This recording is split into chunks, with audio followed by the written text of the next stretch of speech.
Hello Kiko, bonjour. Bonjour les miens, bonjour mes chers compatriotes. J'espère que vous allez super bien.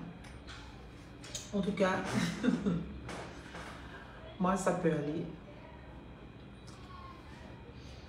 Je vous laisse le temps de vous connecter dans ce petit live café matinal.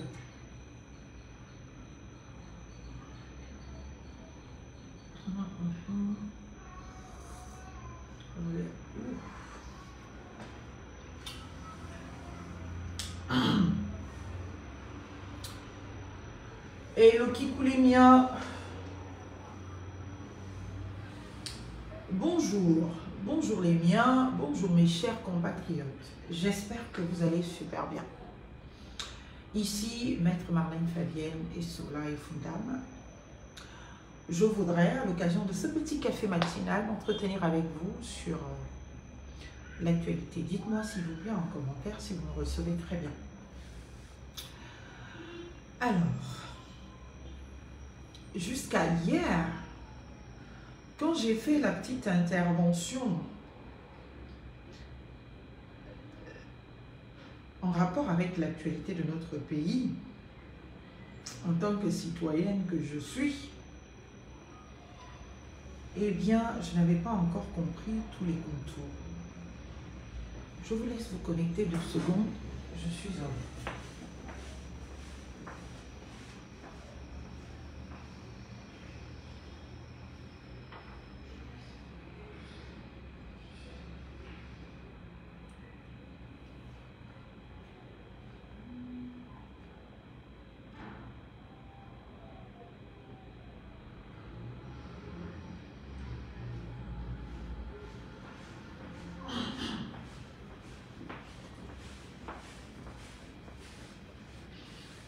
Alors, je suis de retour.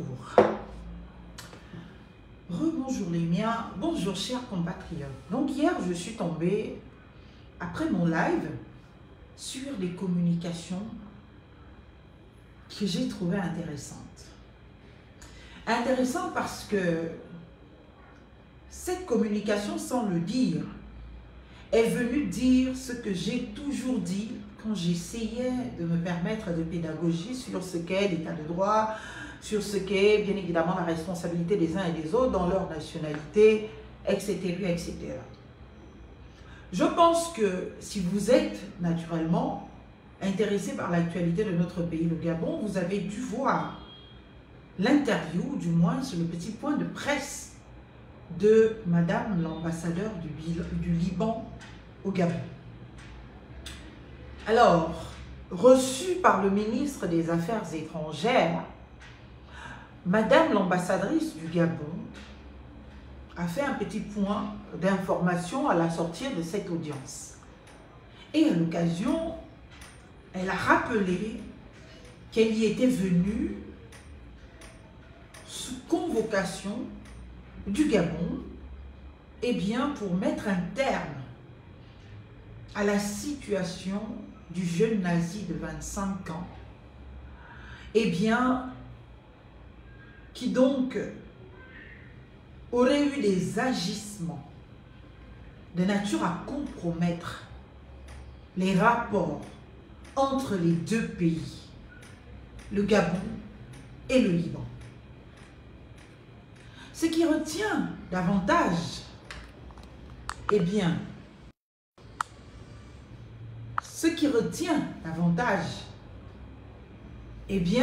mon attention, c'est que la dame ait précisé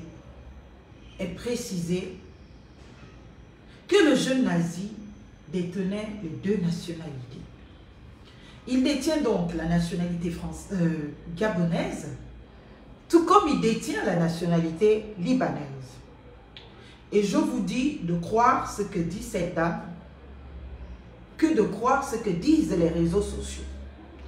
Parce que cette dame a une charge diplomatique, elle ne peut donc se permettre d'affirmer publiquement un tel propos, si tant est que ce n'était pas vrai.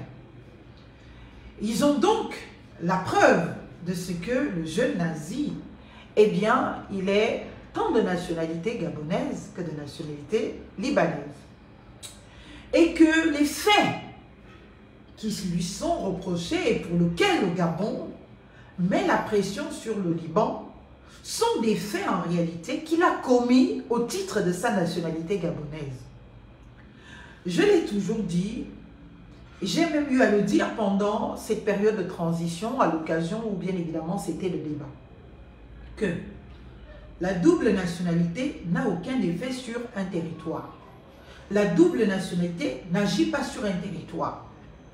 Et pour pratiquer cela au quotidien avec les miens, je m'en rends compte. Parce que même si vous êtes gabonais et en même temps français, quand vous allez en France, vous présentez votre passeport français. Et toute votre vie en France, tout ce qui va se passer en France, vous n'allez jamais sortir vos papiers gabonais, vous n'allez sortir que vos papiers français. Et pareil, lorsque vous revenez au Gabon, à l'aéroport, vous n'allez pas aller vous mettre dans le rang des étrangers, vous allez vous mettre dans le rang, naturellement, eh bien des Gabonais, avec le passeport gabonais. Et toute votre vie au Gabon, eh bien vous allez la mener comme un Gabonais. Pire encore, si vous devenez un personnage public. En tant que personnage public ou personnalité publique, eh bien vous n'allez vous exprimer qu'au titre de la nationalité que vous avez dans ce territoire. Alors, si les infractions sont commises dans ce territoire où vous jouissez d'une nationalité, on ne peut pas tenir responsable votre pays d'origine au titre, bien évidemment, de cette nationalité. C'est comme dire qu'aujourd'hui, M. Kerangal, que tout le monde connaît et qui fait la une de l'actualité avec l'affaire de BGFI, eh bien, va amener le gouvernement gabonais à mettre de la pression sur le gouvernement français au titre du comportement de M. Kerangal, au motif que cela déstabiliserait l'architecture de l'une des seules banques dont nous pouvons être fiers parce que gabono-gabonaise. Peu importe bien évidemment qui sont les actionnaires à l'intérieur, mais c'est notre seule petite fierté que, on parle du Gabon, c'est BGFI en termes de banque. Donc, lui, M. Kerangal, détenant les deux nationalités, eh bien, ne peut pas se voir reprocher les actes accomplis au titre de sa nationalité gabonaise à la France. C'est totalement absurde et juridiquement impossible de recevabilité. Et donc, M.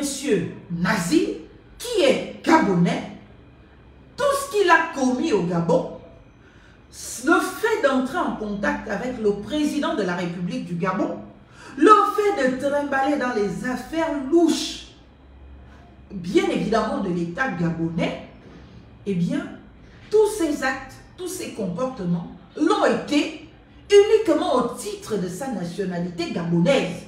Le Liban ne saurait donc être comptable de quoi que ce soit dans cette affaire. Et donc, après avoir écouté, bien évidemment, la suite de cette interview, Gabon 24, en tout cas, toute la presse gabonaise d'État s'est prononcée, Gabon Première, agence gabonaise de presse, on apprend que le Gabon demande l'extradition, eh bien, de M. Nazi. Certains croient que c'est possible, mais je vais vous dire ceci. Ce n'est pas possible pour une simple et bonne raison que je vous expliquais déjà au préalable. Eh bien, la double nationalité n'a pas d'effet sur un territoire. Tu peux avoir 10 000 nationalités, mais si tu es sur un territoire duquel tu as une nationalité, eh bien, c'est la loi de ce territoire qui t'est applicable et point barre. On s'en fiche des autres nationalités que tu as ailleurs parce que tu ne t'en prévaux pas sur le territoire national dans tes actes du quotidien ou dans ton comportement ou dans... En tout cas, tu n'es pas libanais au Gabon quand tu as la nationalité gabonaise. Tu es gabonais d'origine libanaise. Et cette origine n'intéresse pas le droit. Et cette origine n'intéresse pas, bien évidemment, des rapports entre États. tu es Gabonais, point. Et les actes que tu commets en tant que Gabonais, tu dois en répondre en tant que Gabonais. Maintenant, malheur pour le gouvernement gabonais, s'il se trouve que tu as 2 nationalités et que tu as pu t'extraire de la justice gabonaise et que tu vas te réfugier dans un pays dont tu as une seconde nationalité, eh bien, naturellement, ce pays, si c'est la France ou comme la France, ne sera jamais en capacité de t'extrader. Parce que ce pays va appliquer sa propre loi. Et si sa loi impose la protection de ses ressortissants, quoi qu'ils aient fait, comme c'est le cas de la France, bien évidemment que le gouvernement gabonais peut demander l'extradition au titre de ta nationalité gabonaise, mais le gouvernement libanais ne va jamais accorder cette extradition parce qu'il se trouve que tu es son ressortissant. Et donc, la binationalité n'étant pas valable sur un territoire, eh bien, le gouvernement, libanais sera même en situation de violer sa propre loi s'il venait à extrader son propre ressortissant. Parce que le gouvernement libanais ne te reconnaît pas sur son territoire comme étant un Gabonais. Tu es Gabonais au Gabon. Tu n'es pas Gabonais sur le territoire du Liban. Tu peux même être Gabonais dans un autre pays, en France. Mais tant que tu es sur un territoire duquel tu as la nationalité, on ne peut pas te considérer autrement qu'au travers de cette nationalité. C'est pour cela qu'il faut suivre. Quand l'ambassadeur du Liban, au Gabon, précise que monsieur le jeune nazi, est détenteur des 2 nationalités, c'est là on voit un message fort que vous semblez ne pas comprendre. C'est vous dire tout simplement que, les actes qu'il a commis, il les a commis au titre de sa nationalité gabonaise. Il revenait aux autorités gabonaises de faire leur travail avant son échappatoire ou je ne sais pas comment vous le dire, sa fuite. Maintenant qu'il a fui et qu'il est parti dans un autre État dont il détient la nationalité, le Liban ne peut rien. Le Liban, la seule chose que le Liban pourra faire, c'est s'il y a des plaintes. Et c'est d'ailleurs pour cela peut-être que, naturellement, il y a eu saisine des autorités libanaises. S'il y a des plaintes contre nazis, qui peuvent être des plaintes, et je vous le dis, de citoyens libanais au Gabon, qu'il a diffamés, dans lesquels qu'il a terrorisé ou qu'il a cyberharcelé. Ce n'est qu'au titre de ces plaintes-là qu'on va aller l'arrêter pour qu'il réponde sur le territoire du Liban des actes qu'il a commis, même s'il les a commis au Gabon, même s'il les a commis dans n'importe quel autre pays. La double nationalité ne vaut pas sur le même territoire. Sur un territoire, on n'a qu'une nationalité. Maintenant, s'il était en France, il aurait pu choisir de se prévaloir selon le passeport qu'il a présenté à l'entrée du territoire français. Si c'est le passeport gabonais qu'il a présenté, à l'entrée du territoire français, on va le juger en tant que Gabonais. Maintenant, si c'est le passeport libanais qu'il a présenté à l'entrée du territoire français, on va le considérer en tant que Libanais. Mais sur un territoire duquel tu as la nationalité, on ne peut pas considérer une quelconque autre nationalité et c'est uniquement la loi du pays qui t'accueille, la loi du pays dont tu es le national, qui est valable. Donc, ce qui pouvait se passer, essayons d'imaginer un raisonnement à contrario avec naturellement la situation de Black ou la situation hier de, comment vous l'appelez, Bertrand Zibaban.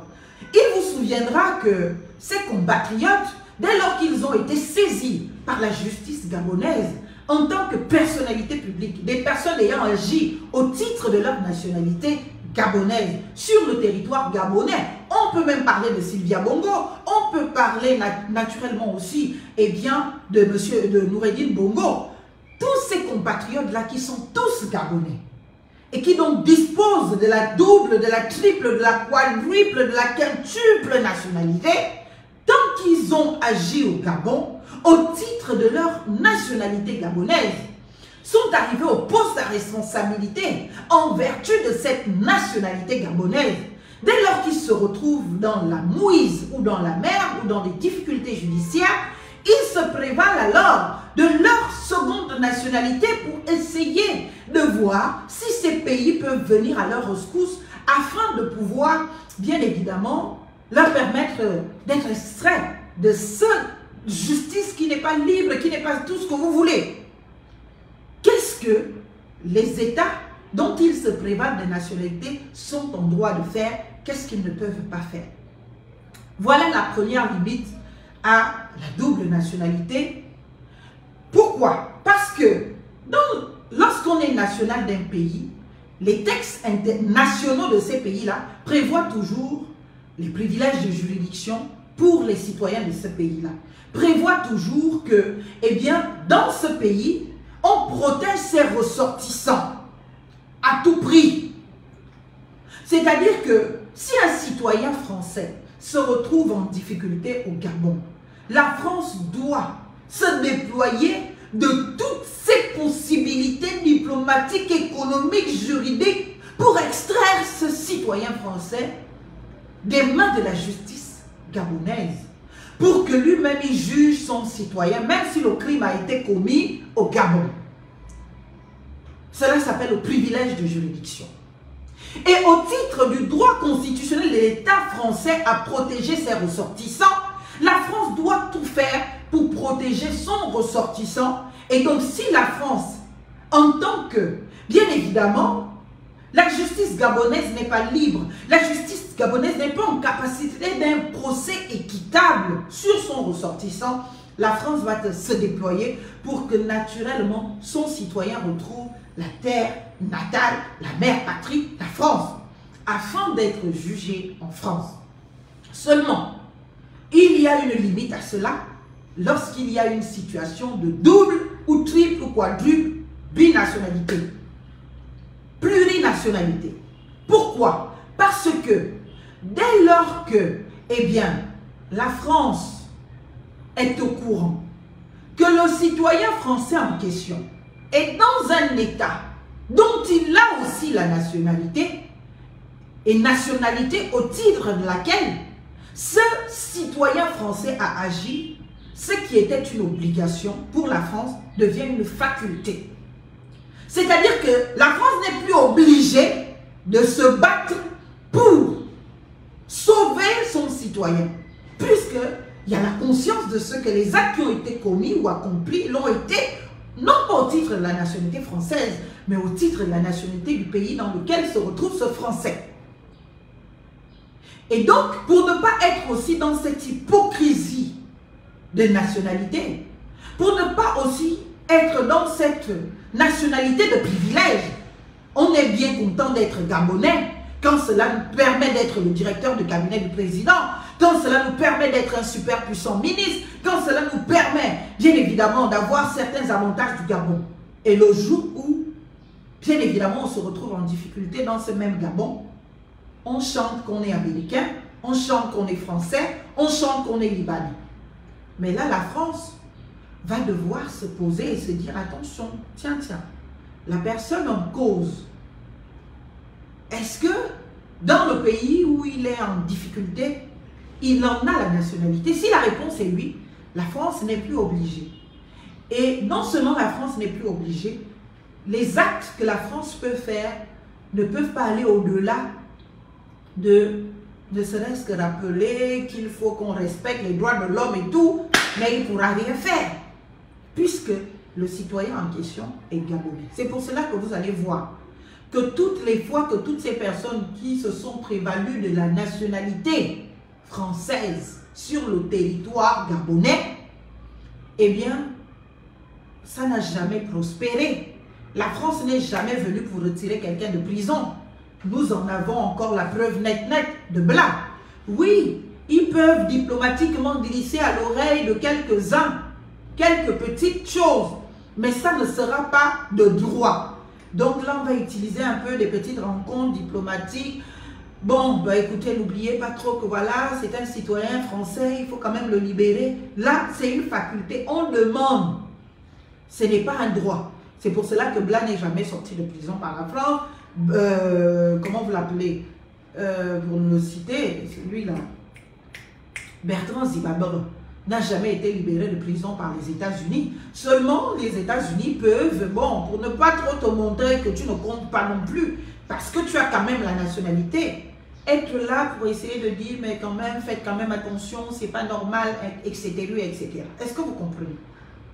Donc, en réalité, la double nationalité n'est pas universelle.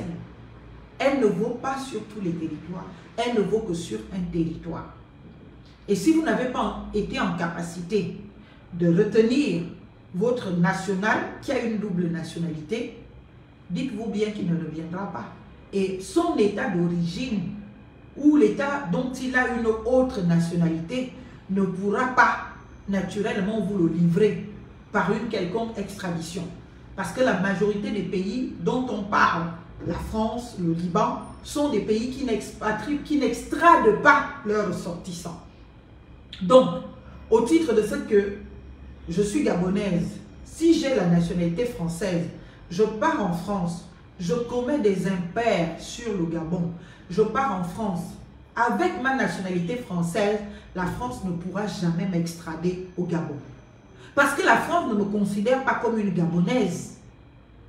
Juridiquement, administrativement et tout ce que vous voulez. C'est la philosophie qui va faire que, d'origine gabonaise, les débats de quartier, de bar, de comptoir, de télé, elle est d'origine gabonaise.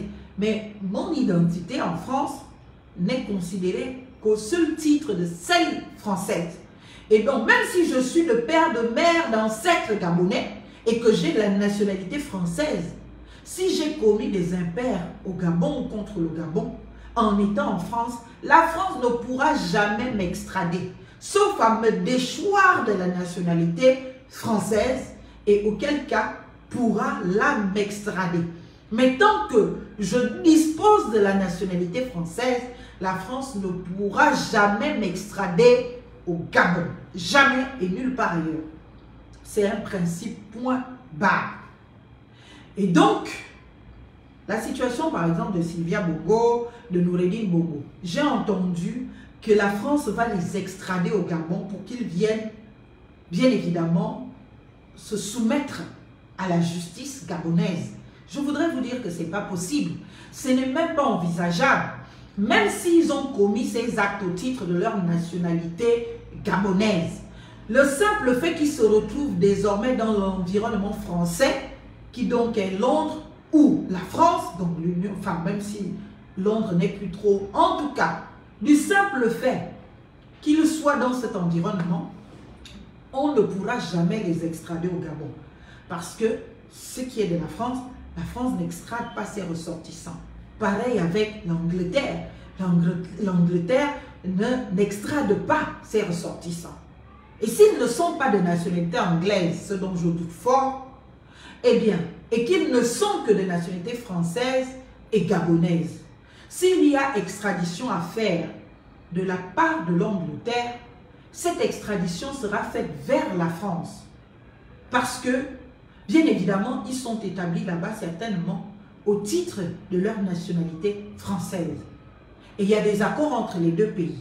Et donc, s'ils arrivent en France, la France, elle ne pourra jamais extrader ni Noureddine, ni même la cruche. C'est-à-dire, si aujourd'hui la cruche va s'asseoir en France et qu'il a commis des actes au Gabon pour lesquels le gouvernement gabonais et l'État gabonais souhaiteraient qu'il soit de retour afin d'être jugé, dites-vous bien que la France n'extradera jamais, eh bien, la cruche à Lianga pour le Gabon, pour qu'il soit jugé au Gabon. Ce n'est même pas possible. Et pire encore, quand il y a des pays suspectés de ne pas être des États de droit, conformément au discours de Brice Lacruche à Lianga, qui a décrit ô combien la justice gabonaise se met en mouvement par les ordres du président. Donc aujourd'hui, ça continue, puisque c'est le même récit que Noureddine. C'est le président qui dit « attrapez-moi telle personne, amenez » et puis on fait un simulacre de justice. On t'invente des infractions, on t'amène en prison et puis tu dépéris là-bas. Donc, le Gabon n'étant pas, selon Brice Lacruche à Lianga, un état de droit, étant un état de torture, un état de mysticisme, un état absolument torsionnaire, conformément aux propos, naturellement. Et bien de Brice, la cruche, Alianga, sur TV5 ou je ne sais plus, Gabon Première, eh bien on ne peut pas extrader un ressortissant français. Alors, à mes chères autorités gabonaises qui mettent la pression sur le Liban au travers de son ambassade, retenez ceci. L'expression de l'ambassadeur vous a dit, les responsabilités sont partagées. Nous, tout ce que Nazi a fait ici, là, on aurait pu intervenir, mais on s'est abstenu d'intervenir parce qu'il était gabonais. Et nous, on n'a pas le droit de venir intervenir sur les Gabonais qui contreviennent à l'ordre public gabonais. Même s'il avait une autre nationalité, la nôtre, mais il n'a pas agi au titre de cette nationalité. Et souvenez-vous bien, toutes les fois que Nazi parlait, il parlait en tant que Gabonais. Il tapait la poitrine en disant, moi en tant que Gabonais, je suis Gabonais. Il n'a jamais dit qu'il parlait en tant que Libanais. Donc, il faut laisser le Liban tranquille dans l'histoire. Le Liban n'est pas responsable des agissements de Nazi. Le Gabon est le seul pays responsable des agissements de Nazi. Parce que d'abord, Nazi est gabonais.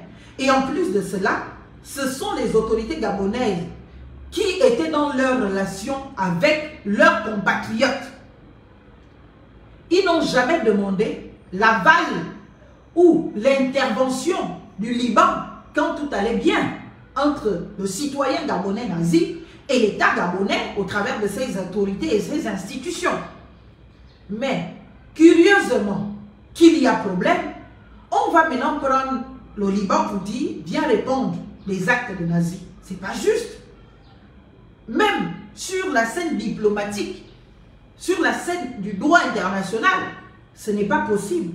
Il n'est aucunement entendable que le Liban, dans cette affaire, soit tenu responsable. Parce que il n'a pas commis ses actes au titre de sa nationalité du Liban. Il n'a pas infiltré le Gabon au titre de sa nationalité du Liban. Il est citoyen gabonais. Et il avait des rapports avec les autorités de son pays, avec les institutions de son pays.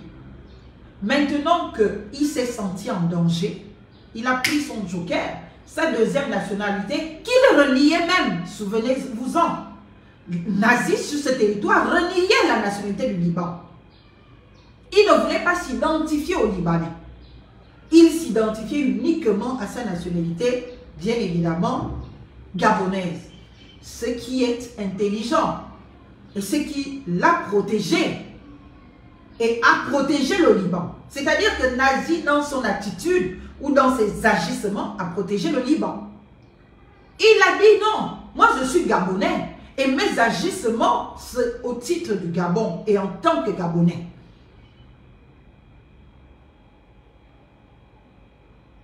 Est-ce que vous comprenez?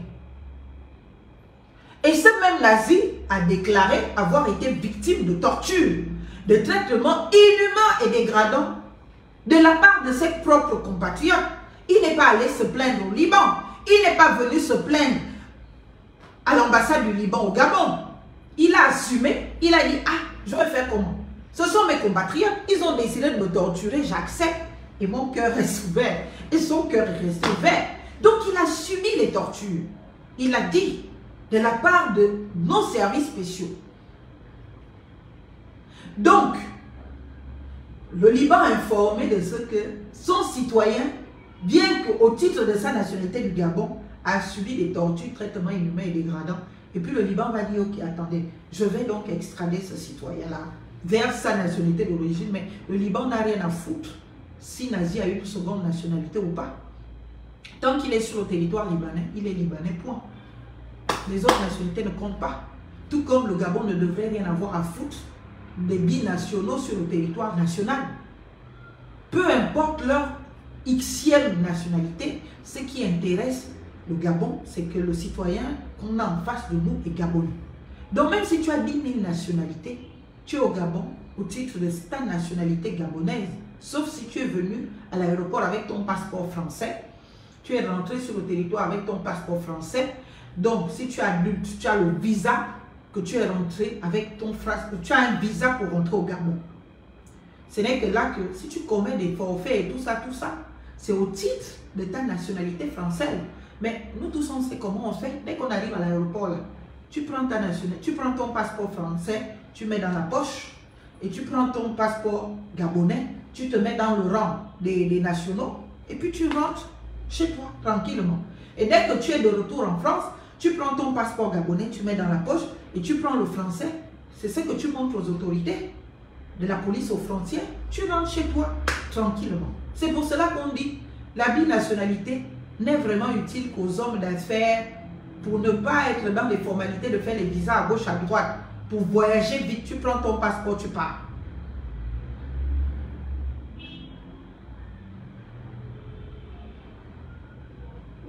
Est-ce que vous comprenez? Non, moi je ne vais pas m'occuper de ce qui se sursure. Je tiens la responsabilité gouvernementale du Liban. Le Liban, au travers de son ambassade, ne peut pas se permettre de dire que Nazi est de double nationalité gabonaise et libanaise, s'ils n'en ont pas la preuve certifiée conforme. Parce que cette ambassadrice, elle engage la responsabilité de l'État du Liban. Elle ne peut donc pas se permettre de dire devant caméra, devant le monde entier, que Nazi est de nationalité libanaise et de nationalité gabonaise. Si elle se permet, c'est parce que justement, c'est local. Donc, n'allez pas vous perdre. C'est une parole institutionnelle. Tant que l'institution n'avait pas parlé, je ne considérais pas ça. Maintenant que c'est l'ambassadeur qui a parlé, et quand vous voyez dans l'expression de cet ambassadeur, au-delà de voir que le Gabon agit dedans sans maîtrise de quoi que ce soit, parce que si le Gabon en vient à mettre de la pression, sur l'ambassadeur du Liban, ce n'est pas la première fois qu'elle est convoquée, ce n'est pas la deuxième fois qu'elle est convoquée, ce n'est pas la dernière fois qu'elle est convoquée. Quand c'est le Gabon qui même publiquement engage le Liban pour attraper Nazi, c'est vous dire que l'affaire est grave. Et donc malheureusement,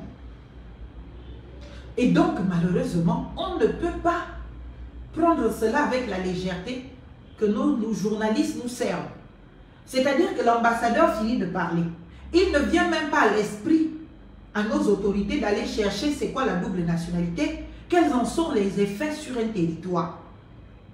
C'est quoi l'extradition? Quels sont les pays qui pratiquent l'extradition? Dans quelles conditions pratiquer l'extradition? Et on fait croire au peuple gabonais, par nos médias nationaux, que Nazi sera extradé au Gabon. Nazi ne sera pas extradé. Vous vous souvenez de l'affaire Sgone? Nazi ne sera pas extradé.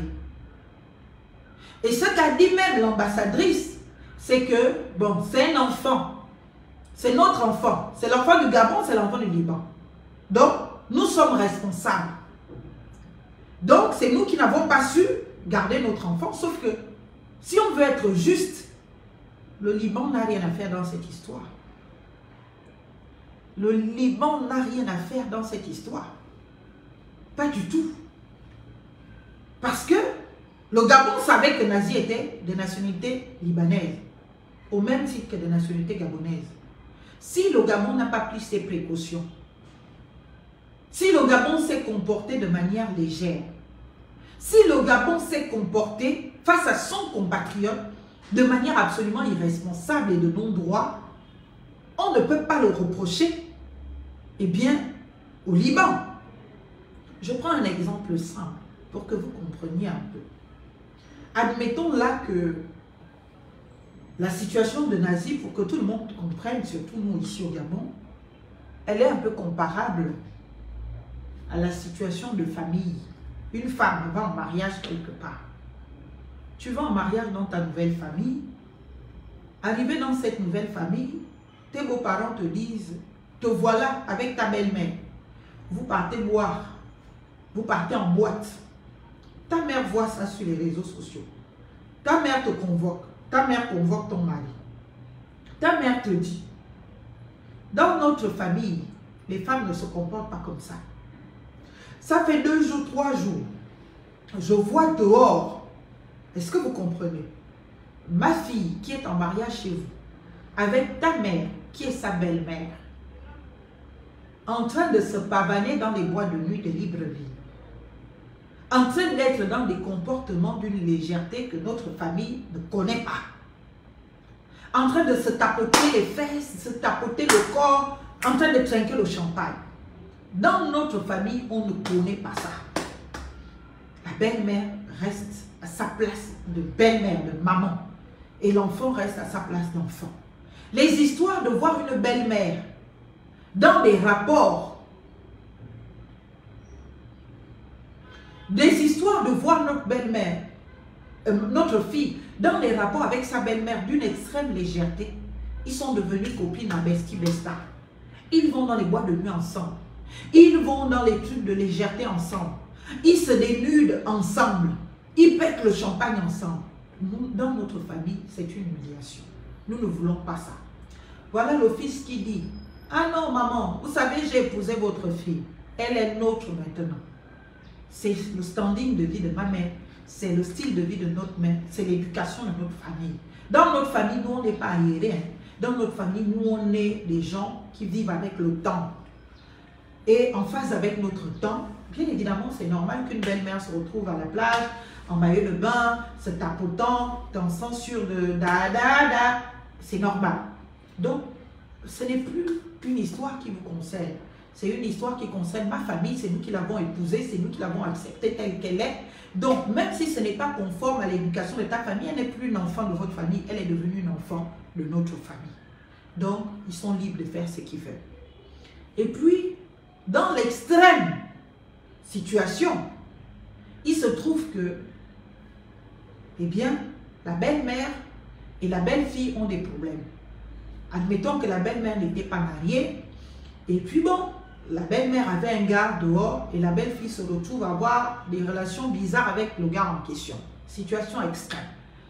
Et après avoir eu, eh bien, des rapports avec, voilà maintenant la guerre entre la belle-fille et la belle-mère. Et voilà maintenant les réseaux sociaux qui s'enflamment. Et puis maintenant, le beau-fils là et la belle-mère vont maintenant trouver les parents de la fille pour dire à la fille, regarde ta fille, elle nous manque de respect, elle ne respecte pas notre famille. D'ailleurs, elle a fait ci, elle a fait ça. Mais les parents de la fille vont lui dire, écoutez, dès que vous êtes venu la noter chez moi, vous l'avez amenée, elle est devenue vôtre. C'est votre éducation qu'elle a pris. C'est vos comportements qu'elle a pris. C'est comment vous fonctionnez qu'elle a pris. D'ailleurs, j'ai essayé d'interpeller mon beau-fils à propos, en lui disant que nous, on ne connaît pas ça dans notre famille. Parce que c'est que ça peut amener à de tels comportements. Vous nous avez ri au nez et vous avez dit, circuler, il n'y a rien à voir. Vous nous avez ri au nez et vous nous avez dit, circuler, il n'y a rien à voir. Et à partir de cet instant, nous ne pouvons pas être de solution pour vous. Est-ce que vous comprenez? Donc, à partir de cet instant-là, chers compatriotes, comprenez que, eh bien, le Gabon, dans cette affaire, est à 100% responsable de la situation. Et le Liban ne peut être tenu responsable de quoi que ce soit. J'ai entendu certains, un ancien cadre de la République, je crois qu'il a été ministre, qui a fait un post pour répondre à l'association des Libanais d'ici, en disant que c'est maintenant que vous venez renier Nazi, mais vous n'avez pas le droit. Parce que quand il a insulté des autorités de ce pays, on ne vous a pas entendu. Mais bien sûr que l'association des Libanais ne pouvait pas réagir parce qu'il était gabonais. Au nom de quoi l'association du Liban va venir réagir sur les agissements sur le territoire gabonais d'un Gabonais? C'est comme si la société, l'association des Libanais du Gabon se réunissait pour venir traiter de moi mon comportement au Gabon. Ça commence comment? Nazi était gabonais, même s'il est d'origine libanaise. Qui vous a dit qu'il était déjà membre de l'association? 1. 2. Au nom de quoi? Eh bien, le Liban va se mêler des affaires internes entre Gabonais. C'est en tant que Gabonais qu'il était là. Il a agi en tant que Gabonais. Il est allé à la présidence en tant que Gabonais. Il était en relation avec le président de la République en tant que Gabonais. Le Liban n'est responsable de rien du tout dans cette histoire. Le président gabonais n'a pas appelé un jour le président libanais pour lui dire que, écoutez, j'ai envie d'être en relation particulière avec l'un de vos ressortissants, qu'est-ce que vous en pensez? Non, c'était entre Gabonais que ça s'est passé. Malheureusement pour nous, tellement nous sommes infiltrés, tellement nos services d'État qui devraient inspirer crainte sont devenus Sogadra, lieu de monsieur et madame tout le monde, lieu de Congossa de bar. Nazi a eu l'information confirmée de ce que ces jours étaient comptés en liberté et qu'on allait en finir avec lui. Parce que le Gabon n'est pas capable aujourd'hui de ce qui se révèle, de garder une information ou une stratégie secrète. C'est Omar Bongo qui disait, paix à son âme, que nous étions une maison de verre. Mais je pensais que nous n'étions une maison de verre qu'à l'intérieur, mais même à l'international. L'international nous voit maintenant les trous. Et donc, Nazi a vu clair dans le jeu. Il a été plus intelligent, il a été plus rapide, il a été plus prudent que le gouvernement gabonais. Alors que, mon Dieu, tout un État réuni, c'est un enfant de 25 ans qui fait baisser la culotte au Gabon. Est-ce que vous imaginez? C'est un enfant de 25 ans qui fait en sorte que dans les médias internationaux, on soit en capacité de mettre l'image de notre président et l'image d'un enfant de 25 ans, qu'il détient des choses contre lui. Et nous, on ne pense pas que c'est suffisamment grave. C'est-à-dire qu'un enfant de 25 ans, qu'on dit instable, qu'on dit ma boule, qu'on dit tout ce qu'on dit, il a été en capacité d'être plus prudent que tout un gouvernement réuni. Pourquoi? Parce qu'on n'a pas de ministre véritablement au Gabon actuellement. Surtout dans les domaines qui concernent la compétence de ces gens. Les ministres que l'on a aujourd'hui, ils n'ont de pouvoir que leur capacité à acheter les influenceurs, à venir insulter tel. C'est comme ça qu'ils pensent qu'ils sont utiles au président. Dès qu'on voit que tu parles bien du président, on vient te voir en douce, on te reçoit, on te donne un contrat pour justifier parfois légalement l'argent qu'on te donne pour faire normalement autre chose.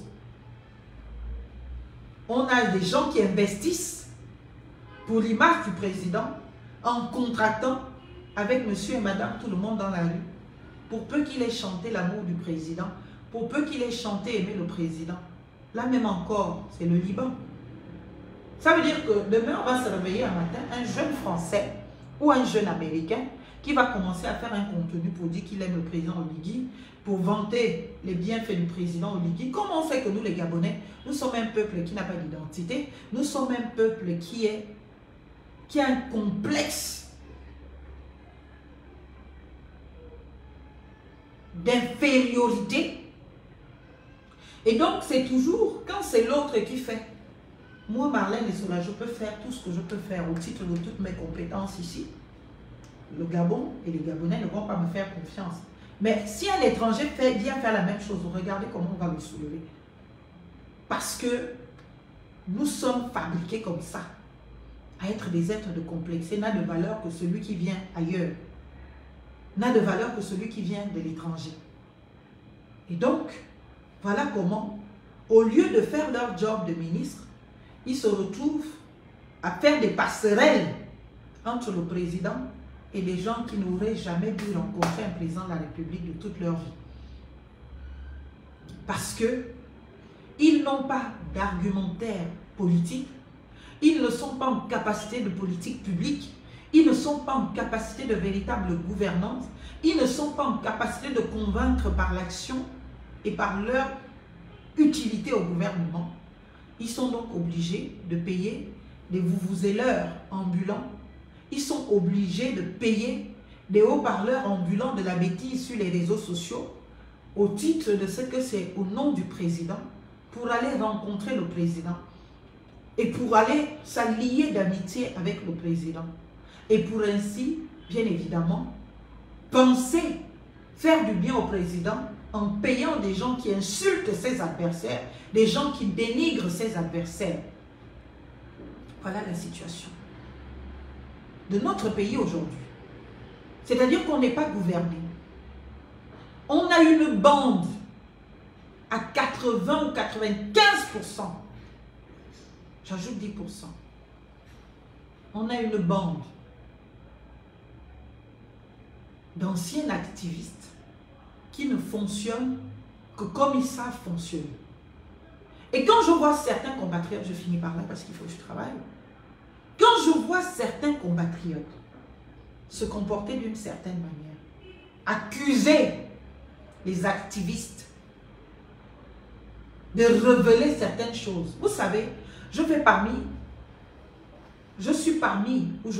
des personnes qui, lorsque les activistes montaient pour exposer ce genre de situation, sous Ali Bongo, je le dénonçais. Je le dénonçais parce que je trouvais que ça exposait notre pays.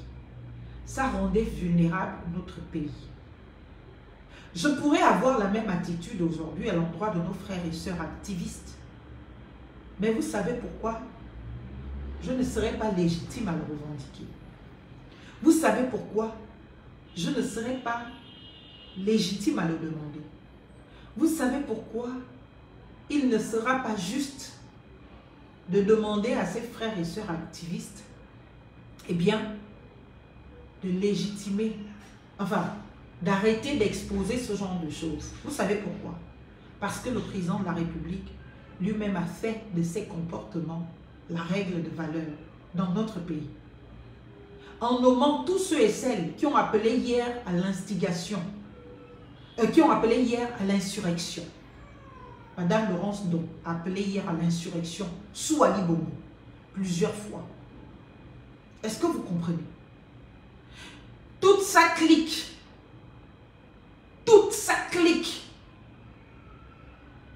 qui était hier activiste, qui était hier lanceur d'alerte, qui était hier, peu importe les qualificatifs qui se donnaient ou acteurs politiques sur les réseaux sociaux, toutes ces cliques ont fait exactement ce que font les activistes aujourd'hui.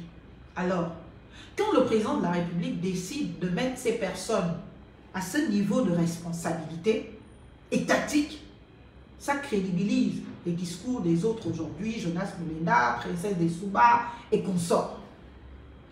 Parce que si c'était mal, le président n'allait pas nommer ces personnes à des postes à responsabilité, à des postes d'État. Donc moi, je ne me sens même pas juste de dire que je vais faire une sortie pour dire « Non, chers compatriotes, ne faites pas ça ». Mais le président a dit que c'est ce qu'il faut faire.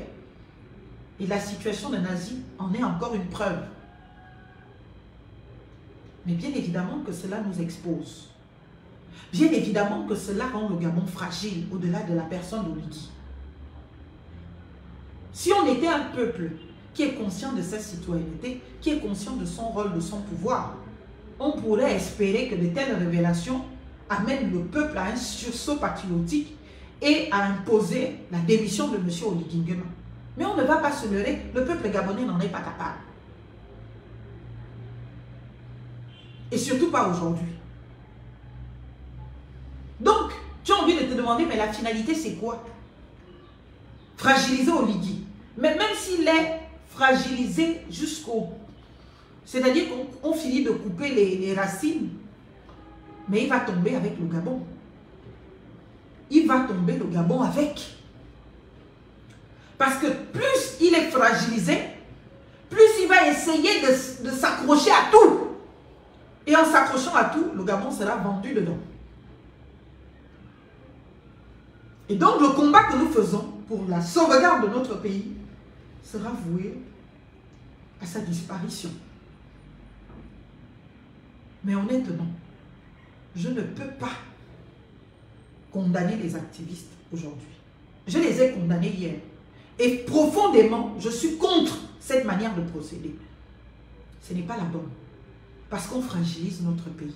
On fragilise ce que nous avons de plus précieux. Mais le président Oligui, lui-même brandissant cette manière de faire comme la norme, jusqu'à il paye les gens pour venir faire exactement ce que ces activistes font. Jusqu'à il a avoué en France, naturellement, que lui-même il envoyait des informations et il entretenait justement les activistes hier pour faire tomber le régime de Bongo, puisqu'il les connaît et qu'on ne fait pas ça toute sa vie et que ça ne paye pas. Voilà donc la situation. Voilà la situation de notre pays. Parce que si nous voulons résoudre l'équation, la seule manière c'est de dégager tous ceux qui ont été activistes, machin, des réseaux, toute la clique de Laurence Ndom et tout son environnement comment vous appelez ça, d'activistes et consorts. Il faut les dégager de la gouvernance de notre pays. Il faut les dégager de l'État. Il n'y a que cela qui peut calmer les autres activistes. S'il n'y a pas ça, je pense que personne n'aura même le pouvoir de venir dire ne faites pas. Parce qu'ils vont nous brandir en retour que mais vous nous demandez quoi en fait? Vous ne pouvez pas nous demander au nom d'un patriotisme d'arrêter de faire ce que le président brandit en valeur.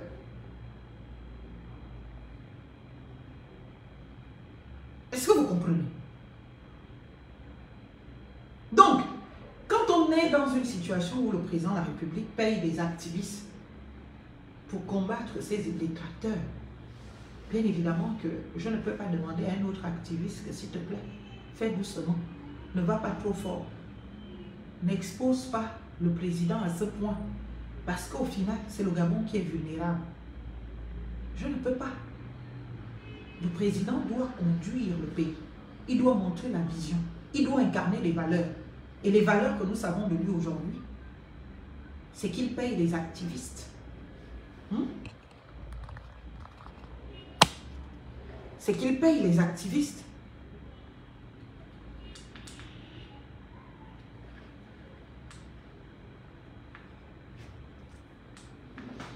Et ça, ce n'est pas acceptable.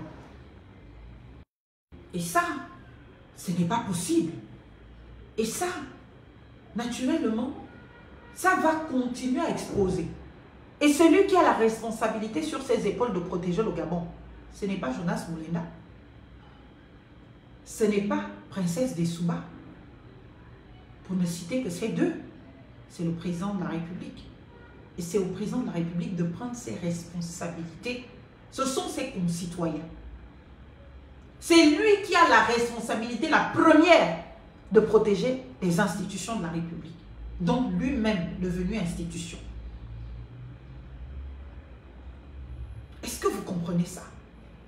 Donc c'est à lui de montrer l'exemple. Et si l'exemple qu'il nous montre aujourd'hui, c'est de brandir en valeur des activistes d'hier, ceux qui ont fait pire que ce que font aujourd'hui Jonas Moulenda et Princesse Dessouba, parce que tous ceux qui sont autour de lui là, officiellement et officieusement, qu'est-ce qu'ils n'ont pas fait à Ali Bongo? Que n'ont-ils pas fait? Ils ont exposé la nudité des pères et des mères de famille au titre d'un combat politique. Ils ont pourchassé dans les rues au titre de l'Ancham. Par l'Ancham, au titre d'un combat politique. Mais les activistes n'ont encore rien fait à M. Oligui Nguema, comparativement à ce qu'a subi Ali Bongo et ses différents gouvernements. Il y avait d'excuses pour qui? Il y avait d'excuses pour qui? Les familles ont été détruites à cause des actes des activistes dont plusieurs sont devenus responsables administratifs. de notre pays sans aucune enquête de moralité, ou si enquête il y a biaisé, parce que quelqu'un qui a affiché la photo de quelqu'un nu sur les réseaux sociaux, ou quelqu'un qui est venu rentrer dans la vie privée de quelqu'un pour l'exposer, ne peut pas être digne d'occuper un poste à responsabilité publique. Une personne qui a appelé à l'insurrection, ne croit pas en la République, ne croit pas en la démocratie, ne croit pas en l'État, ne peut pas occuper un poste dans l'administration publique.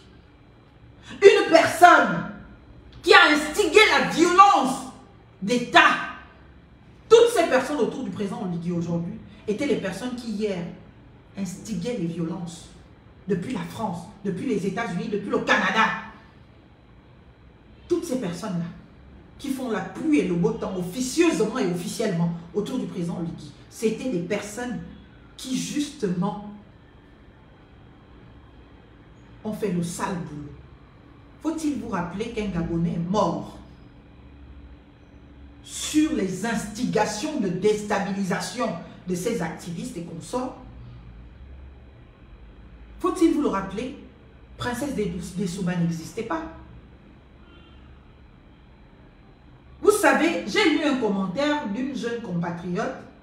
Ah non, c'est une petite vidéo TikTok d'une jeune compatriote qui disait: si Jonas Moulenda devient président du Gabon, elle-même là, elle va tout abandonner dans sa vie, elle sera son activiste. Pourquoi? Parce que la loi de la nature, c'est que on a horreur du vide. Et ce que tu as fait, on te le rend au centuple. Donc si Jonas Moulenda devient président du Gabon, peu importe les motivations qui l'ont amené à faire ce qu'il fait aujourd'hui, peu importe la raison de ces motivations, d'autres trouveront aussi des raisons pour lui faire exactement la même chose. Donc la première chose qui déstabilise la gouvernance de M. Oligui aujourd'hui, c'est lui-même avec ses réseaux d'activistes. De quoi a-t-il peur? S'il a peur de les éjecter de responsabilité parce que il aurait été celui qui les fournissait hier en information, parce que les gens comme les Stéphane Zeng et consorts, ils avaient les informations d'État, les informations classées secret d'État.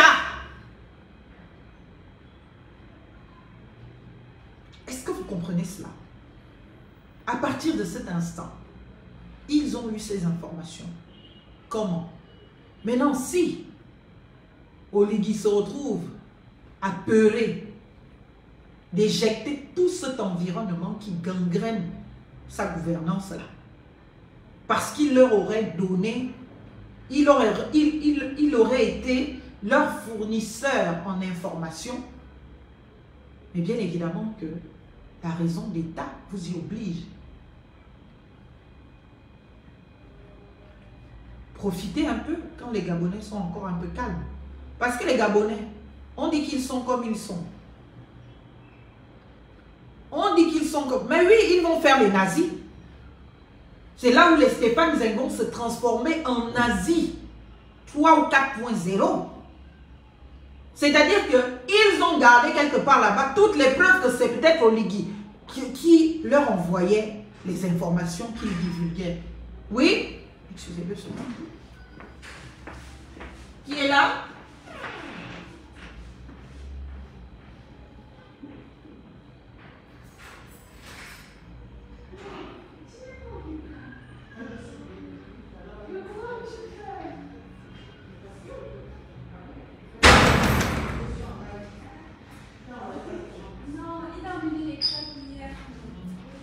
Je suis en direct, au revoir.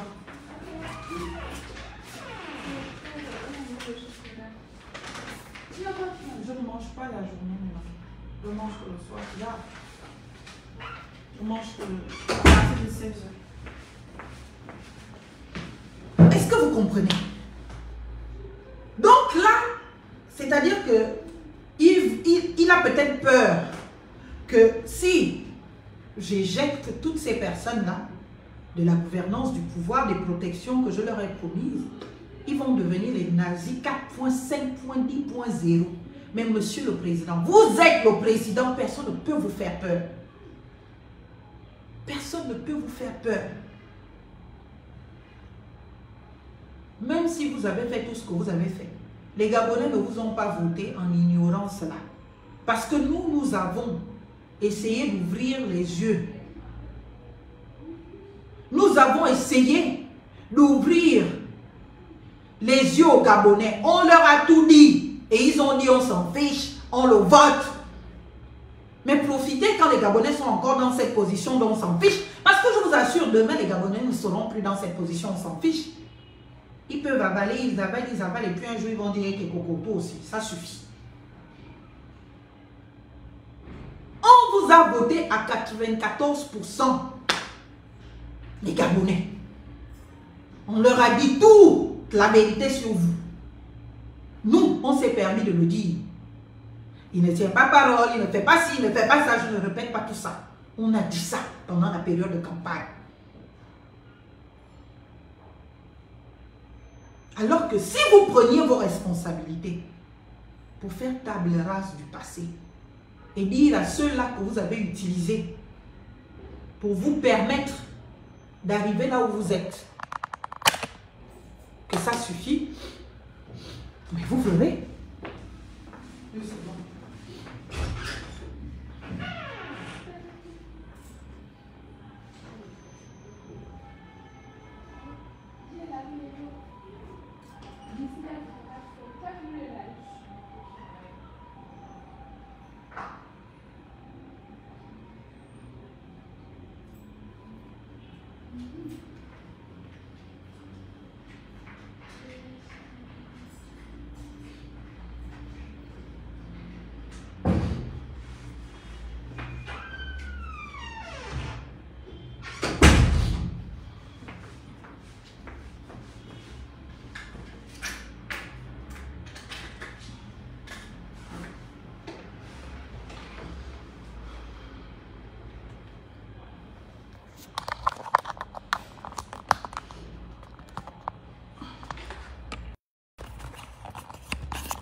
Est-ce que vous m'entendez?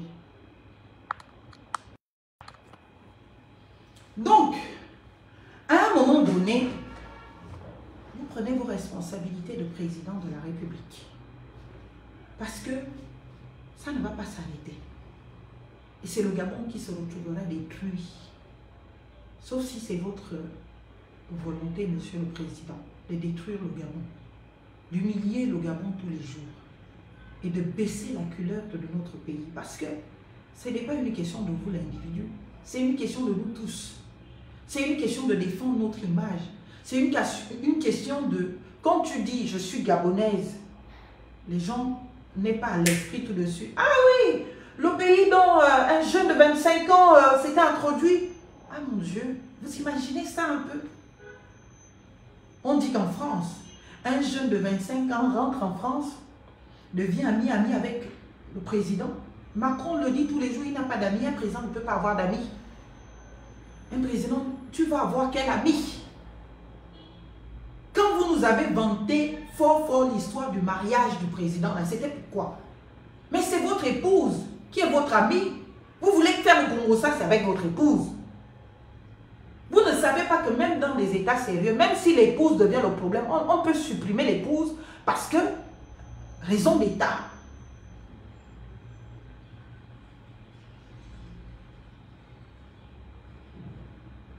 Ah, le volume est diminué. Aïe.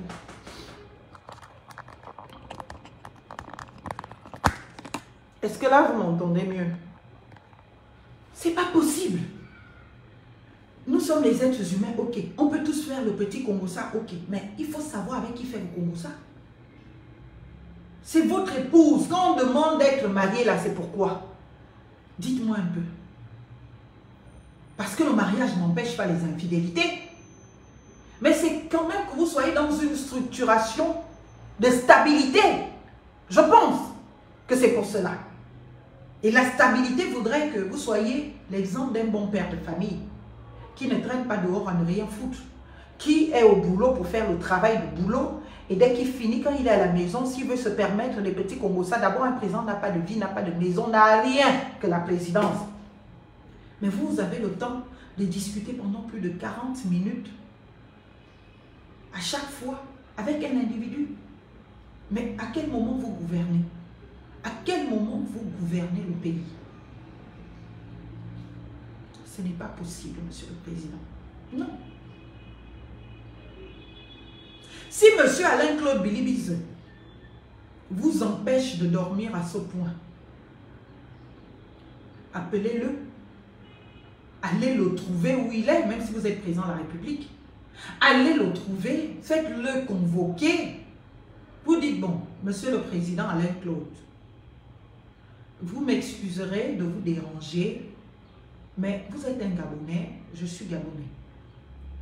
Vous avez pris la responsabilité de venir compétir à cette élection malgré tout ce que j'ai fait contre vous. Mais au final, à la fin de la journée, nous sommes Gabonais. Je n'arrive pas à m'en sortir. J'ai besoin de vous. À lui d'accepter ou de refuser. Je n'arrive pas à m'en sortir parce que je me retrouve là à ne pas être en capacité de gérer les affaires d'État. Une affaire de cette envergure fait l'actualité. Voilà que tout mon gouvernement crédibilise la chose. Tous mes médias crédibilisent la chose. Ça aurait pu rester une histoire des réseaux sociaux. Ça aurait pu finir en histoire de réseaux sociaux sans qu'on ne donne aucune crédibilité à cela. Et si on ne peut pas réussir au travers des réseaux sociaux, on réussit à arriver au même résultat au travers d'autres moyens. Mon Dieu, un État n'est pas tout doux tout le temps. Si les intérêts d'un État sont menacés, même nous qui suivons les films là, quand les intérêts d'un pays sont menacés, on emploie ce qu'on peut employer.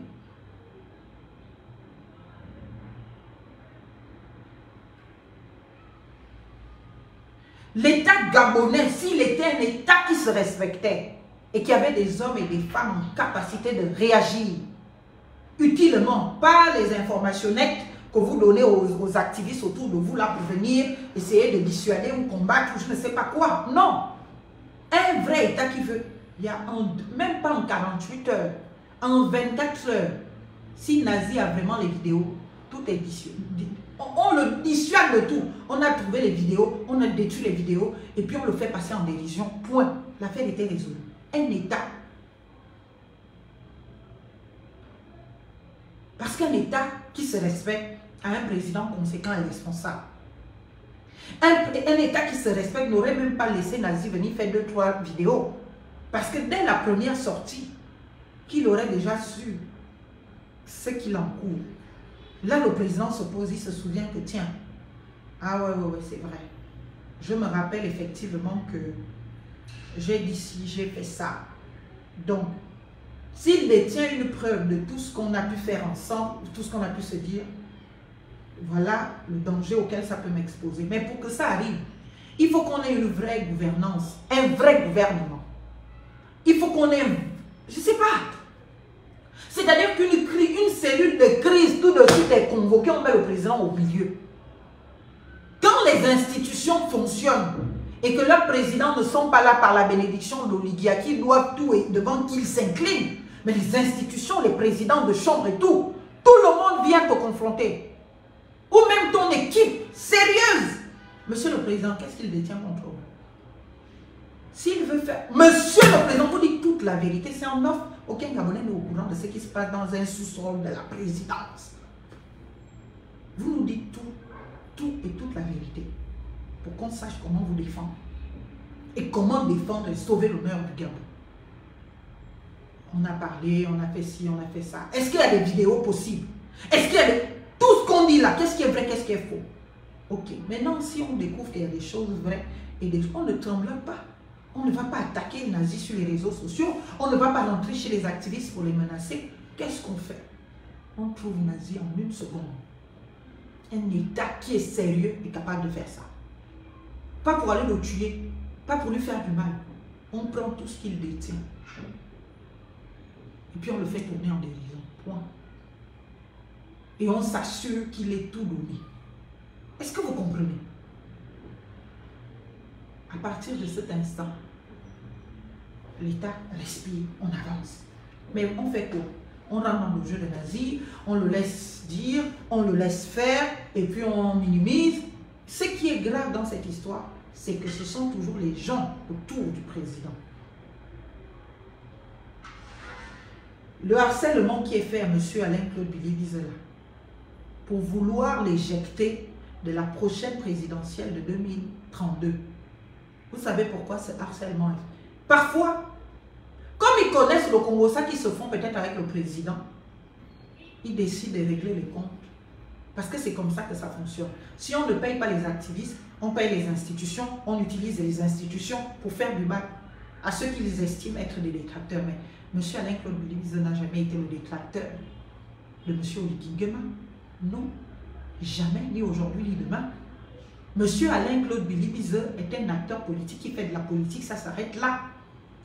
Et si on veut lui apporter une contradiction, la contradiction doit être politique. Est-ce que vous comprenez? La contradiction doit être politique. Et si vous n'êtes pas en capacité de lui apporter une contradiction politique, ben vous le faites asseoir. Vous dites, ben écoutez, vous êtes citoyen gabonais, on a besoin de vos lumières. À lui de décider comment il vous les rend. Ok, je vous les rends en tant que professionnel, au travers de mon cabinet. Je vous les rends en tant que de participation à votre gouvernance, mais pour cela, vous me faites éjecter tant de temps. Je ne peux pas travailler avec tant de temps. Voilà mes conditions. Vous acceptez, vous faites ensemble, le pays se calme un peu, on avance, on voit les constructions. Vous n'acceptez pas aussi, il retourne dans sa casquette et il reste sur sa position jusqu'à la fin.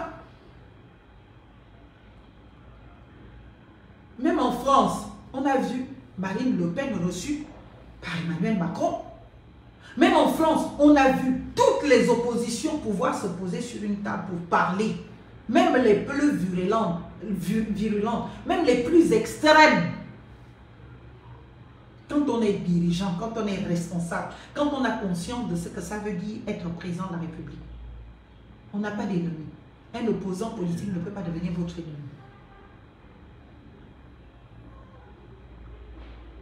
C'est pas possible. Un opposant politique, c'est votre plus grand partenaire. C'est votre plus grand partenaire.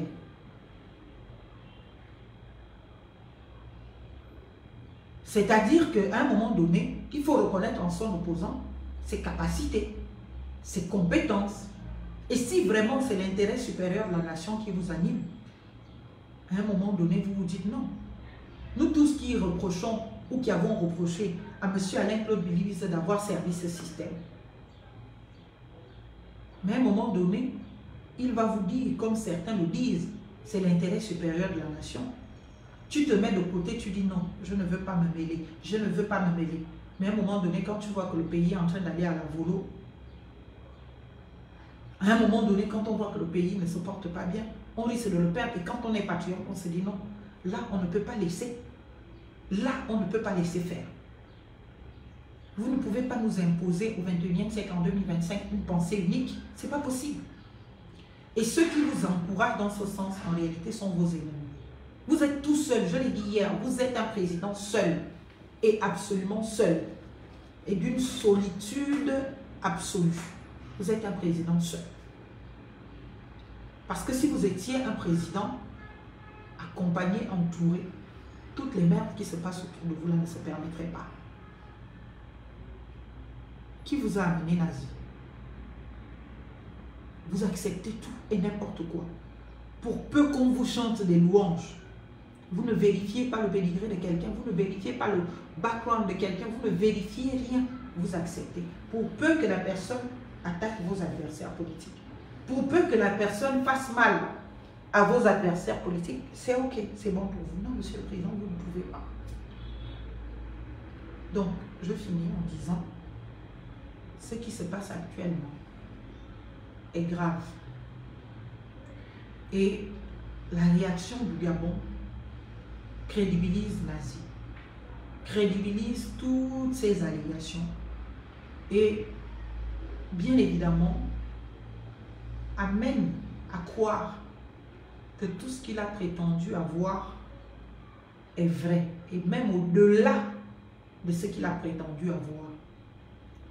Parce que quand un gouvernement en vient à être déstabilisé au point de publiquement convoquer les autorités du Liban, au point de leur tenir le micro, vous faites de la petite politique scénarisée et qui ne trompe plus personne et qui fragilise davantage le Gabon et qui nous rend vulnérables tous.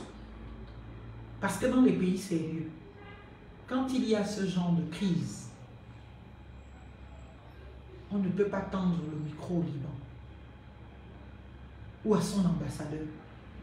Même si vous recevez l'ambassadeur du Liban, c'est entre quatre murs, ni vu ni connu. Personne ne doit même le savoir. Ça ne doit même pas être rendu public. Quand on parle du jeu de l'influence, ça veut dire que nous, le Gabon, n'est pas influent.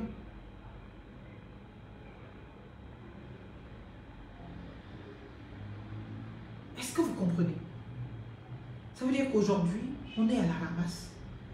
N'importe qui peut nous infiltrer. Tout est symbolique.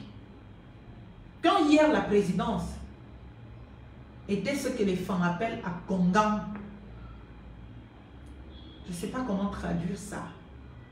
Sacré. Vous pensiez que non, vous voulez trop montrer que vous êtes un homme du peuple. Vous ouvrez les portes de la présidence. C'est un symbole.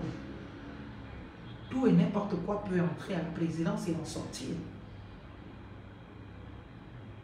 Tout et n'importe quoi. Aucune communication officielle. La porte-parole du gouvernement, Motus bouche cousue. Elle chante le poisson. Oh, le président vous aime tellement qu'il a décidé de vous faire accéder au poisson, donc venez acheter le poisson à 1000 francs. Un ministre de la République qui se réduit à ça. Les opérations qu'un maire peut faire à la limite. Un maire d'une ville, on lui dit voilà la politique du gouvernement, voilà la mercuriale, voilà faites.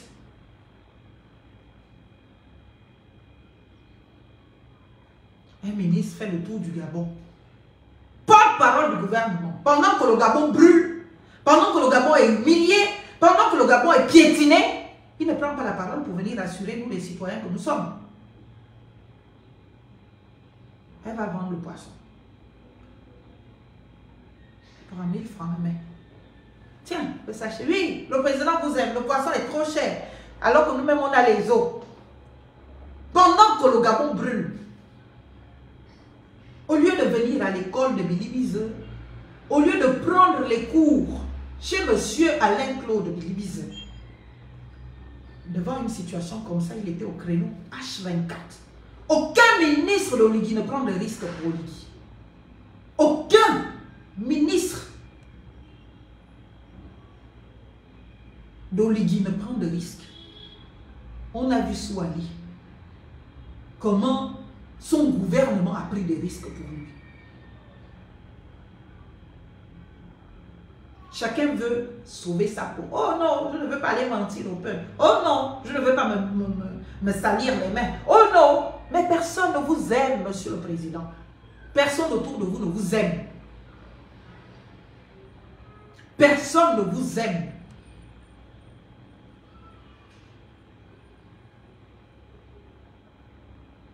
Le procureur docteur ne peut rien dire sur cette affaire de Nazi, puisque Nazi a une affaire qui n'intervient pas encore au niveau du procureur général.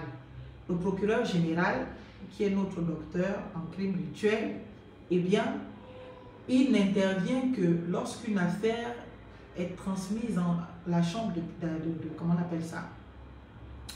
d'accusation. Est-ce que vous comprenez? C'est la seconde juridiction de l'instruction. La première, le second degré. Le premier degré, là, c'est le procureur de la République avec le juge d'instruction.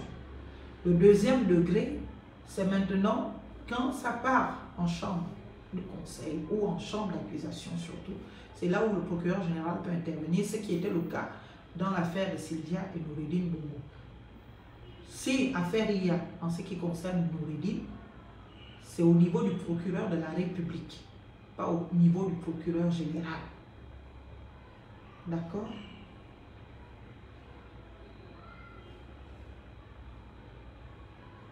Mais c'est là où il vaut mieux avoir un perroquet. On attend notre perroquet national, elle vend le poisson. Elle vend le poisson. Toute une ministre, porte-parole du gouvernement, elle vend le poisson. Pendant que la République est au sous-sol.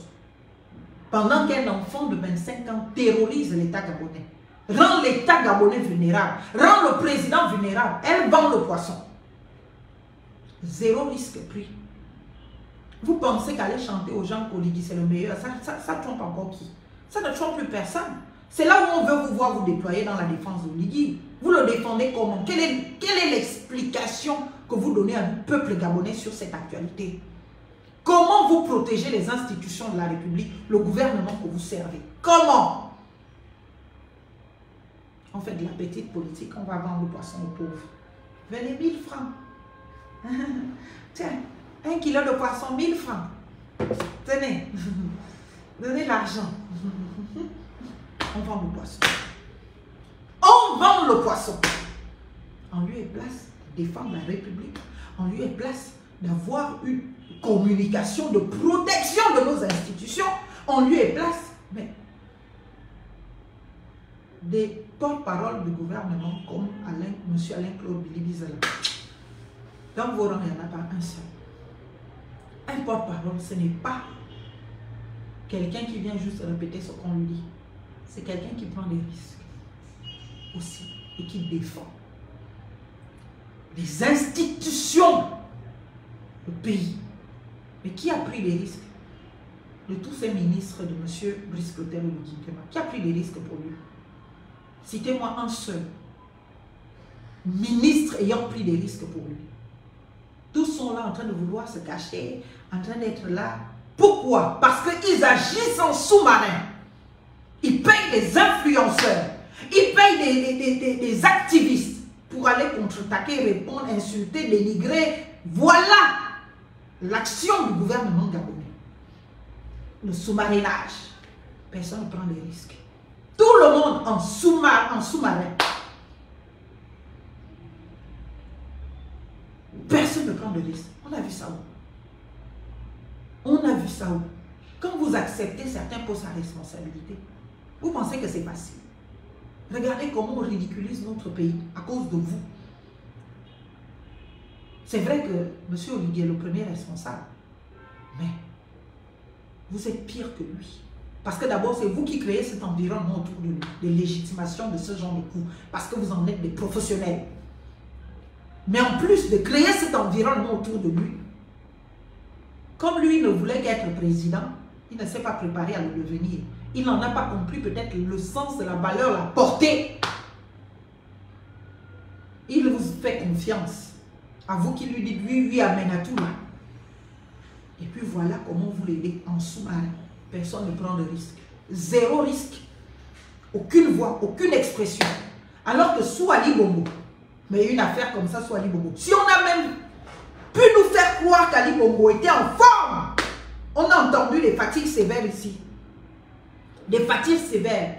Alors que monsieur avait subi un AVC. Pendant au moins une année ou deux, on a cru, nous, peuple gabonais, qu'il avait la fatigue sévère. Bon, ceux qui voulaient croire ont cru. Nous-mêmes, on savait que la fatigue sévère, là, vraiment, c'est compliqué. C'était pas pertinent.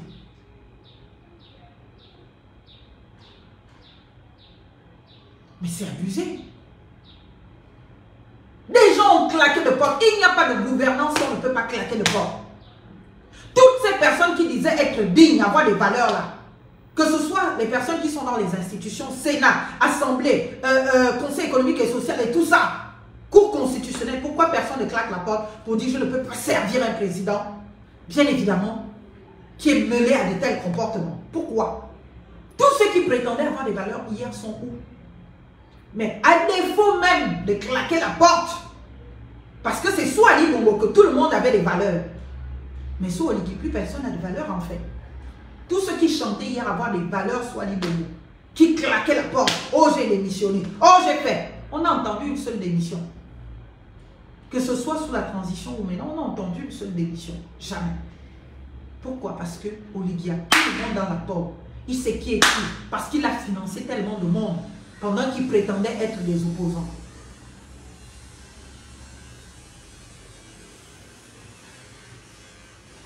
Mais bien sûr, mieux que même Aïkou, je ne sais pas comment il s'appelle, Ngoni là, il a sauvé Ali avec son histoire de pratique sévère. Ah, en fait, il ne l'a pas sauvé, il a pris des risques. Quand même, en venant inventer toute une notion que même la science n'avait pas encore arrêtée comme étant une maladie. La fatigue sévère. Le président souffre de la fatigue sévère. Ils ont tenu.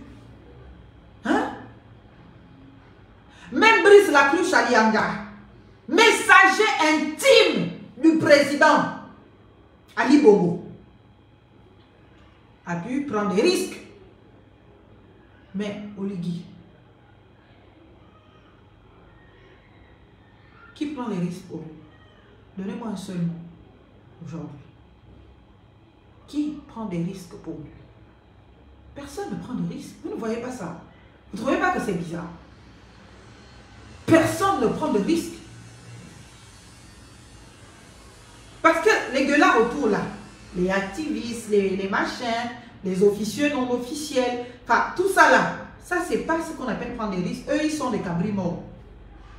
Nos frères et sœurs qui gravitent autour là, ce sont des cabris morts, ils n'ont rien à perdre, ils ont tout à gagner.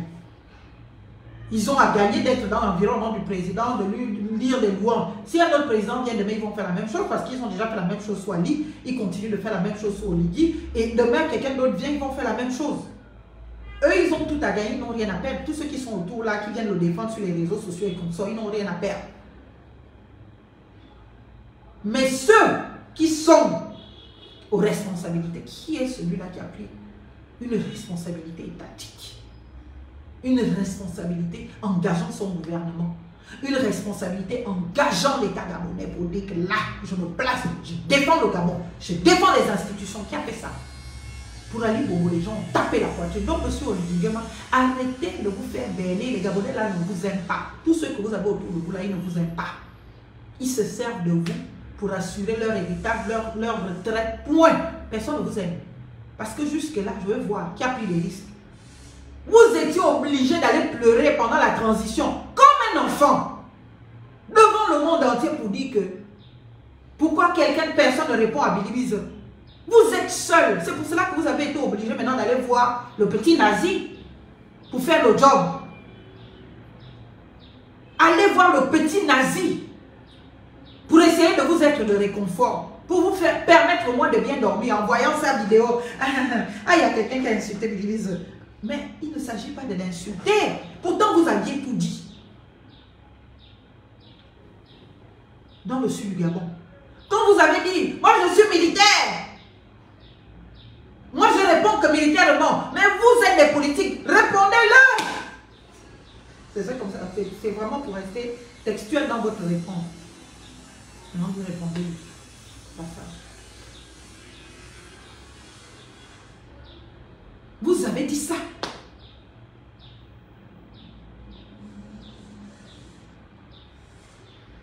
Personne ne défend. Vous avez dit que vous étiez seul.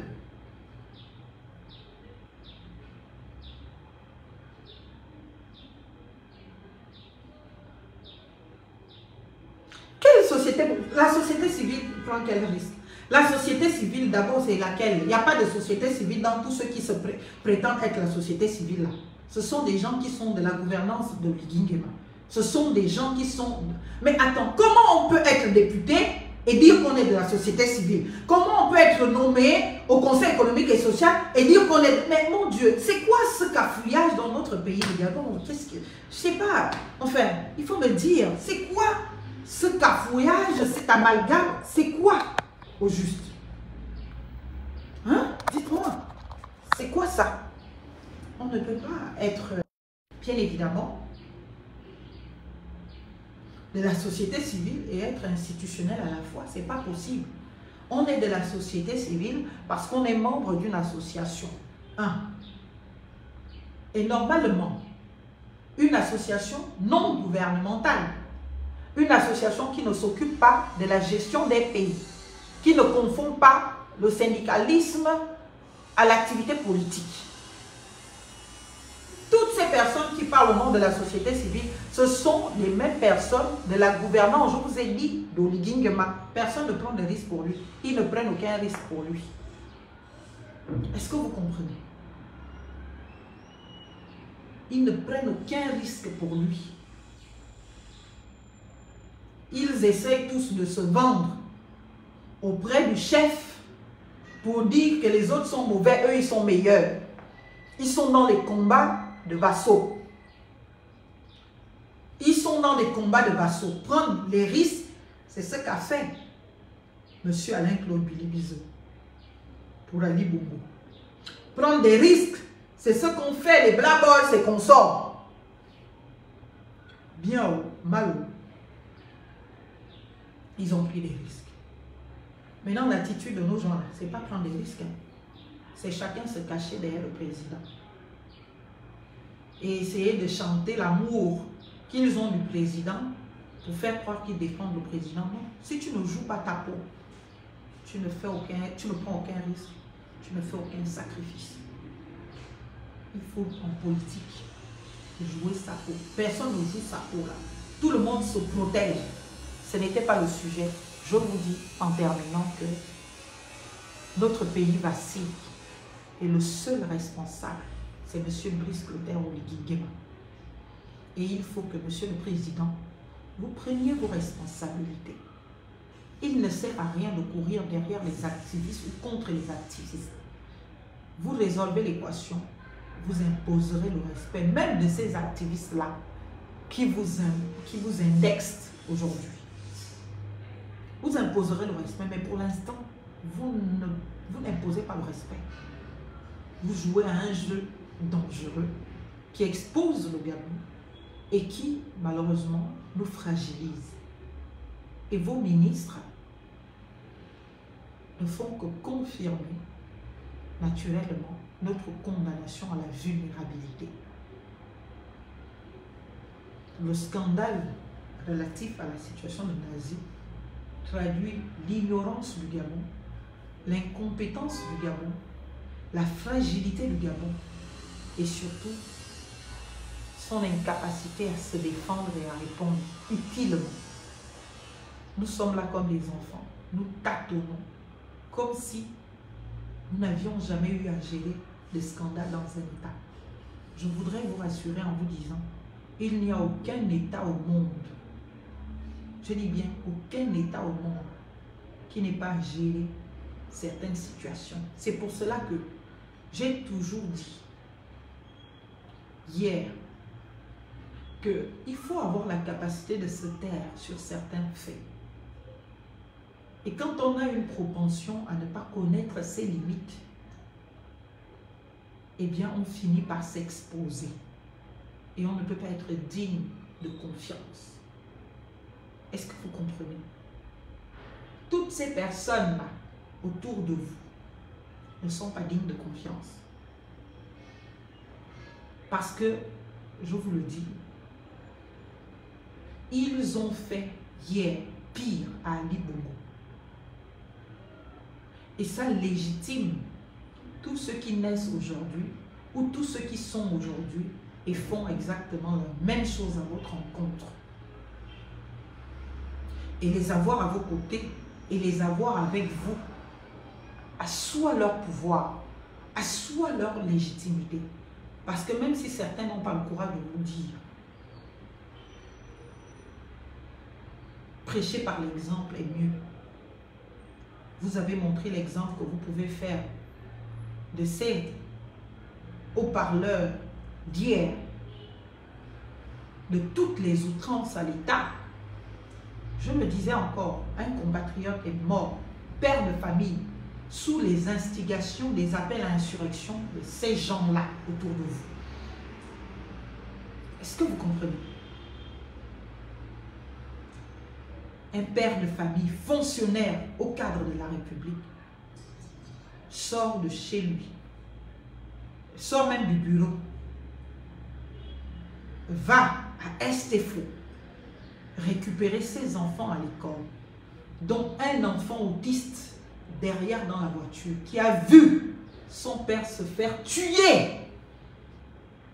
Et tout ceci s'est passé en direct. Et nous avons tous vu cela.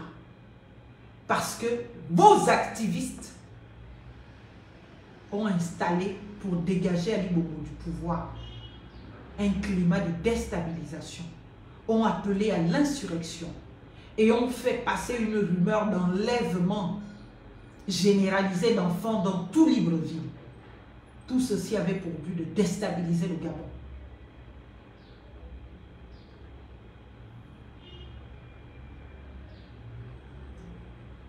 Et ils ont encouragé la population à aller tuer un homme qui n'avait rien fait du tout. Est-ce que vous comprenez? De la manière la plus atroce qui soit. Cette vidéo, nous l'avons tous vue. C'était en direct que ce monsieur a été lapidé dans une violence extrême, à coups de cailloux, non. Mais ces gens sont autour de vous. Je ne sais même pas pourquoi, mais bien évidemment que je sais pourquoi. La famille de ce monsieur ne porte pas plainte à chacune de ces personnes qui ont instigé cela. Il y avait des preuves sur leurs différents comptes Facebook. De là où ils appelaient à l'insurrection. De là où ils appelaient le peuple gabonais à tuer toute personne ayant une voiture de telle couleur, de telle marque. Et tout le monde devenait suspect. Sans avoir pris la responsabilité de vérifier qu'au Gabon, monsieur et madame, tout le monde pouvait avoir exactement un véhicule de cette marque. Nous tous, nous fumons les voitures. Même moi, à Libreville, mon véhicule est fumé. Donc, parce que mon véhicule est fumé, on va se retrouver demain. Si une annonce comme ça est faite, on va dire voilà, c'est elle qui est la criminelle, il faut la tuer devant ses enfants. Mais vous avez pris ces gens, vous les avez brandis en honneur, en respectueux. Mais bien évidemment que ça va exacerber davantage leurs collègues d'hier. Et personne ne pourra avoir raison à aller leur dire d'arrêter ce qu'ils font. Et même si on le faisait, ils ne vont pas écouter. Et ce ne sera que justice s'ils n'écoutaient pas.